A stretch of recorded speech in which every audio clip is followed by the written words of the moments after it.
Today on Luke Learns, we're shipping this cookie jar.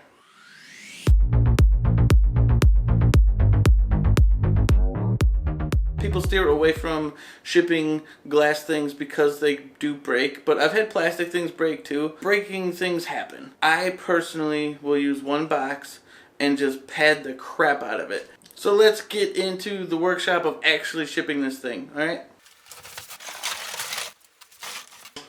Tape. I use priority mail boxes. They're free, but you do have to pay priority, so make sure you make your customers do that. How you Frankenbox, I'm sure if you've watched any YouTubers ever, for eBay anyway. There we go. You don't need a lot of extra box, but you do need some. That's just how you Frankenbox, okay? What I'm going to do is I'm going to tuck these edges in so I can actually push the top box down farther. And I'm just pushing the edges in so I can push down on the box. Essentially making it double thick, and if it rips, which I think it did here, it ripped it a little bit. Oh, no, it just slid out. Alright, we're good. What I'm doing is just extending that box. It's still going to be one box, that's the whole point. What I normally will do is slice out some of the, I'm going to grab a razor blade. I'm going to use the razor blade. I'm just going to cut off the flaps from the first box. If I was smarter, I would have just done this beforehand once I knew where the box was going to be, the second one, but it doesn't matter. So for the lid, we're going to just do a real simple pad job with some bags. First, I'm going to take a bag, and these are just like grocery bags. I'm going to take that bag, wrap it around the stem. Anytime you have little stems sticking out of anything, make sure you add special care to that part, just because that's going to be the weakest point on the jar. So I'm going to pad it, and then I'm going to tape it, just to make sure that's not going to go anywhere, that little bit of padding. Hopefully you guys can see what I'm doing here, sorry. I normally don't film myself shipping things. I'm just going to tape onto the bags. I'm not going to actually tape anything to the jar. I can take that off. So when the person gets their jar, it's not like, you know. I did clean all this to clean your jars. And I stuffed a little bit of paper in, newspaper in the jar top. Alright?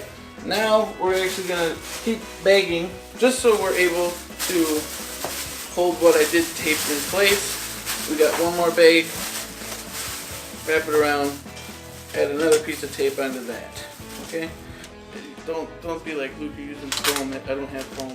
Well, so what I did is I Frankenboxed this piece. There's two of these boxes just to make them a little bit longer. You could use a lot of newspaper. You could use any foam that you find. You could use a ton of bags even. Anything that is providing a cushion layer, and I overlap it a little bit so when I lay it in the box, it's on top of the foam that's already on the bottom, which could also be those aforementioned padding materials, right? So I put that in there, and then I'm going to take each corner is going to get a bubble, right? So basically you have two layers of extra padding surrounding, so that creates kind of like a spring, right? Which is perfect. And then I have my lid. I'm going to fill the inside of my jar with more of the bubbles. These I got from work. If you don't have access to bubbles like this, you can buy bubble wrap. You can, like I said, I'm just using this because it's available and all of the padding I get is free. I recommend trying to find free padding anywhere you can. I have this ugly monstrosity. Basically, it's not pretty, but it's gonna work. So the final key to this whole thing working, and obviously, like, somebody could drop this out of an airplane and it's still gonna break, and I still have to owe the lady her money back. But when you seal a box, always make sure there's padding on top of the padding. You want the box to actually push down a little bit. Like, it's gonna come up because there is a little bit of like give in the bubbles. You want that to create that little spring, or at least in my experience, that's what worked the best. And then I seal it up. It's got a little give. Shake test. The shake test, there's nothing really shaking around in there, and that's it's gonna save you time and money in returns. And there that is. So all I'm gonna do now is I have to wrap tape. I always just go all the way around a couple times, or at least halfway. So the post office doesn't care if you do that to their boxes, as long as you're paying the shipping of the priority box, right? So I am priority shipping this, and it's in priority mail boxes. I'm paying priority fees, so they don't care that I desecrated their boxes. Next thing I do is weigh it, put a label on it, and ship it out the next day. I'm fairly confident that this thing could drop and it's going to survive any fall. I don't mind wasting the tape. Some people want to save every last bit of tape that they have.